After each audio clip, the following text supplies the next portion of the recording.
Hello friends, welcome to cooking dream channel. இன்றைக்கி ஒரு சூப்பரான டேஸ்டான சன்னா மசாலா கிரேவி தாங்க பார்க்க போகிறோம். கொண்டக்கடலை குழம்பாகவும் வச்சுக்கலாம், அதுக்கு வந்து கிரேவின்னு கூட வச்சுக்கலாம். வாங்க எப்படி செய்யுதுன்னு பார்ப்போம்.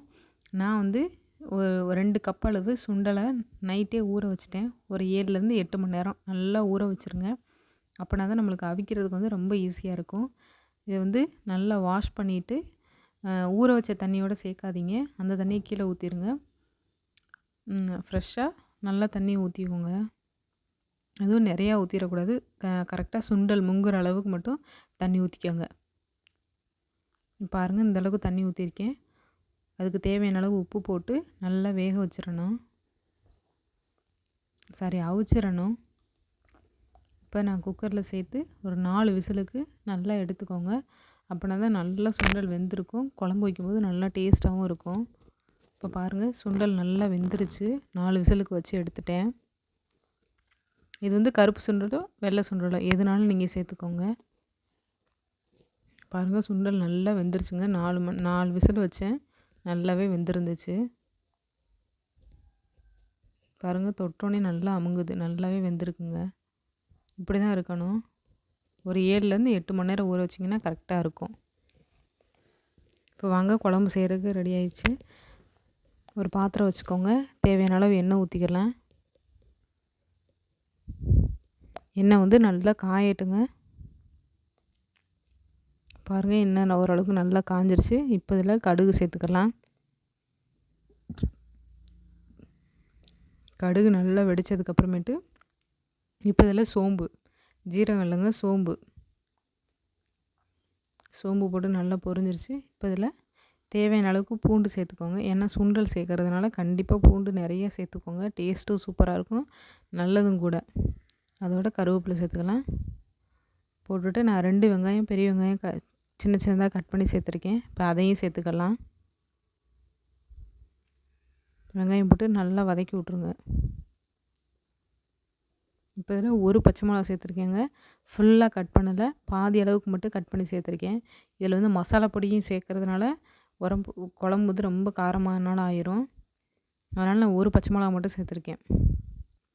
வெங்காயத்தை வந்து நல்லா வதக்கி விட்ருங்க. இப்போதைக்கு நான் உப்பு எதுவுமே சேர்க்கலை. வெங்காயம் வந்து நல்லா மட்டும் வதங்கட்டும். இப்போ இதில் வந்து ஒரே ஒரு உருளைக்கிழங்கு தாங்க சேர்த்துருக்கேன். உங்களுக்கு வேணும்னா நிறையா சேர்த்துக்கோங்க. நீங்கள் செய்கிற அளவை பொறுத்து மாறும். அதனால் நான் வந்து ஒரு உருளைக்கிழங்கு தோல் சீவிட்டு இந்த அளவுக்கு கட் பண்ணி இப்போ அதை நல்லா வாஷ் பண்ணிவிட்டு சேர்த்துருக்கேன். இப்போயே சேர்த்துட்டிங்கன்னா நான் குழம்பு லாஸ்ட்டாக சாப்பிட்ற அளவுக்கு கரெக்டாக இருக்கும். வேக வச்சு தனியாக எடுக்கணும் அவசியம் இல்லை. பாருங்கள், வெங்காயம் இந்த அளவுக்கு நல்லா வதங்கிருச்சு. இப்போ இதில் தக்காளி சேர்த்துக்கலாங்க. நான் 2 தக்காளி, நாட்டு தக்காளி சேர்த்துருக்கேன். அது வந்து நீளமாக கட் பண்ணி இந்த மாதிரி சேர்த்துக்கோங்க. இப்போ இந்த தக்காளியும் வெங்காயமும் நல்லா கிரேவியாக வதங்கணுங்க. அதுக்காண்டி உப்பு சேர்த்துருக்கேன். கொஞ்சம் போல் உப்பு போட்டுட்டு நல்லா வதக்கி விட்ருங்க.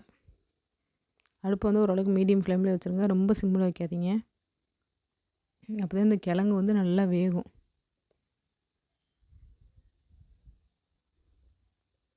இந்த உருளைக்கிழங்கோட சுண்டல் குழம்பு வச்சு சாப்பிடும்போது சூப்பர் டேஸ்ட்டாக இருக்குங்க. கண்டிப்பாக நீங்கள் இதை மாதிரி ட்ரை பண்ணி பாருங்கள். இப்போ பாருங்கள், தக்காளி நல்லா வதங்கிருச்சு. இந்த மாதிரி நல்லா கிரேவியாக வதங்கினா தான் டேஸ்ட்டும் சூப்பராக இருக்கும்.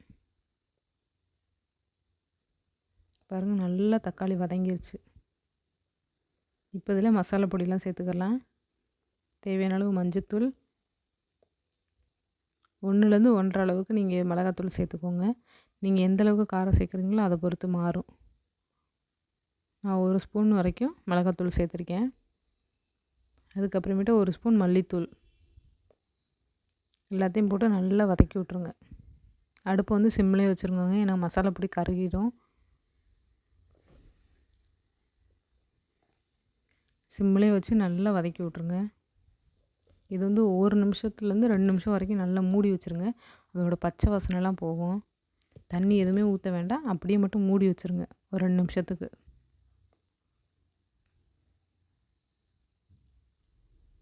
நல்லா அந்த பச்சை வாசனைலாம் போகும்னா இந்த மாதிரி மூடி வச்சிட்டிங்கனாவே நல்லா பச்சை வாசனைலாம் போயிடும். பாருங்கள், நல்லா அந்த எண்ணெயெல்லாம் பிரிஞ்சு வந்துருச்சு பாருங்கள். இவ்வளோ நேரம் மூடி வச்சாலே போதுங்க, 2 நிமிஷம் தான். நல்லா அந்த பச்சை வாசனைலாம் போயிடும். அந்த எண்ணெய் எல்லாமே பிரிஞ்சும் வந்துடும். பாருங்கள், கிரேவி வந்து இந்த அளவுக்கு கிடைக்கும் நல்லா. இப்போ இதில் வேக வச்ச சுண்டலை அப்படியே சேர்த்துக்கலாங்க. அந்த தண்ணியோடு சேர்த்துருங்க.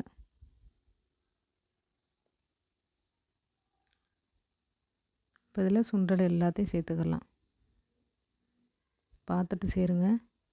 இப்போ இதில் ஃபுல்லாத்தையும் சேர்க்காதீங்க, கொஞ்சம் போல் எடுத்து வச்சுக்கோங்க. ஒரு 20லேருந்து 25 சுண்டலுக்கு தனியாக எடுத்து வச்சுருங்க. இப்போ இதில் குழம்பு எல்லாத்தையும் நல்லா மிக்ஸ் பண்ணி விட்ருங்க. அடுப்பு ஓரளவுக்கு மீடியம் ஃப்ளேமில் வச்சு நல்லா கிண்டி விட்டு உப்பு உரப்பு எல்லாமே பார்த்துக்கோங்க. வேணும்னா இப்போயே சேர்த்துக்கோங்க. நல்லா கிண்டி விட்டுட்டு டேஸ்ட் பண்ணி பார்த்துட்டு மூடி வச்சுருங்க. இந்த குழம்பு வந்து நல்லா கொதிக்கணுங்க. நல்லா அந்த சுண்டலோடு சேர்ந்து இருக்கணும். அதனால் நல்லா கொதிக்கட்டும். இதுக்கு மசாலா பார்த்திங்கன்னா, ஒரு கைப்பிடியோட தேங்காவை ஃபஸ்ட்டு வந்து நல்லா நைஸாக அரைச்சிட்டு, அதுக்கப்புறமேட்டு நம்ம எடுத்து வச்சுருக்கோம்ல சுண்டல், அதையும் போட்டுருங்க. அதுக்கப்புறமேட்டு ஒரு 1/4 ஸ்பூன் சோம்பு அதையும் சேர்த்து நல்லா திக்காகவும் நல்லா நைஸாகவும் அரைச்சிருங்க. ஃபஸ்ட்டு வந்து தேங்காவை அரைச்சிருங்க, அதுக்கப்புறமேட்டு சுண்டலும் சோம்பும் போட்டு அரைச்சிருங்க. பாருங்கள், குழம்பு வந்து நல்லா கொதிக்குது. இந்த மாதிரி நல்லா கொதித்ததுக்கப்புறமேட்டு தான் மசாலா சேர்க்கணும். நம்ம அரைச்சி வச்சுருக்கோம்ல அந்த பேஸ்ட்டு தேங்காய், அதை வந்து சேர்க்கணும். பாருங்கள், இந்த குழம்பு வந்து நல்லா கொதித்ததுக்கப்புறமேட்டு நம்ம தேங்காவை சேர்த்துக்கலாம். பாருங்கள், இந்தளவுக்கு நல்லா நைஸாக அரைச்சிருங்க. அப்போ தான் நம்மளுக்கு வந்து கிரேவி வந்து நல்லா திக்காக கிடைக்கும். இந்த மசாலா எல்லாம் இந்த தேங்காய் எல்லாத்தையும் நான் சேர்த்துக்கிறேன். இது வந்து நீங்கள் சாப்பாடு, சப்பாத்தி, தோசை, இட்லி, பூரி எல்லாத்துக்குமே சூப்பராக இருக்குங்க. கண்டிப்பாக இதே மாதிரி ட்ரை பண்ணி பாருங்கள். கண்டிப்பாக உருளைக்கிழங்கு சேர்த்து சூப்பராக இருக்கும். உருளைக்கிழங்கு சேர்த்து செஞ்சு பாருங்கள். குழம்பு எல்லாத்தையும் நல்லா கிண்டி விட்ருங்க. இப்போயும் கூட உரப்பு உப்பு எல்லாத்தையும் பார்த்துக்கோங்க.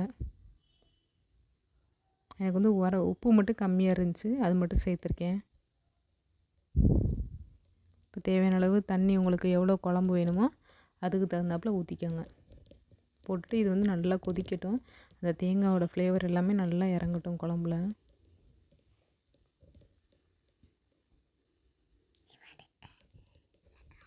குழம்பு வந்து நல்லா கிண்டி விட்டுட்டு மூடி வச்சுருங்க.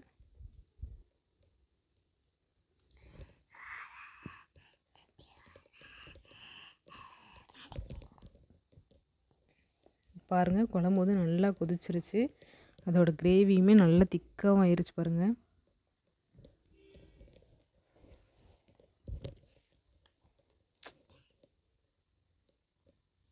இப்போ அடுப்பை ஆஃப் பண்ணிடலாங்க. கண்டிப்பாக நீங்களும் இதே மாதிரி ட்ரை பண்ணி பாருங்கள். இதுக்கு வந்து சைட் டிஷ் வந்து எது வேணாலும் வச்சுக்கிறலாம். சிம்பிளாக வேணும்னா அப்பளம் தாங்க பெஸ்ட்டு. அப்பளத்தோடு இதை வச்சு சாப்பிடும்போது நல்லாயிருக்கும். காய் வச்சு சாப்பிட்றதுனால நீங்கள் எந்த சைட் டிஷ் வேணாலும் வச்சு சாப்பிட்லாம். எங்கள் வீட்டில் நாங்கள் வந்து அப்பளம் பொரித்து சாப்பிட்டோம். உங்களுக்கு எது வேணுமோ வச்சு சாப்பிட்டு பாருங்கள். கண்டிப்பாக நீங்கள் இதே மாதிரி ட்ரை பண்ணி பார்த்துட்டு உங்களோட ஃபீட்பேக்கை கமெண்ட்டில் சொல்லுங்கள். நம்மளோட சேனலையும் சப்ஸ்கிரைப் பண்ணி வச்சுக்கோங்க. இப்போ வாங்க சர்வ் பண்ணலாம். சூடான சாப்பாடு போட்டு இந்த சுண்டல் குழம்பு ஊற்றி 2 அப்பளம் வச்சு சாப்பிட்டாலே போதுங்க. நல்லா வயிறு நிறைய சாப்பிட்லாம். உருளைக்கிழங்குலாம் நல்லா வெந்திருந்துச்சுங்க. கண்டிப்பாக நீங்களும் இதே மாதிரி ட்ரை பண்ணி பாருங்கள்.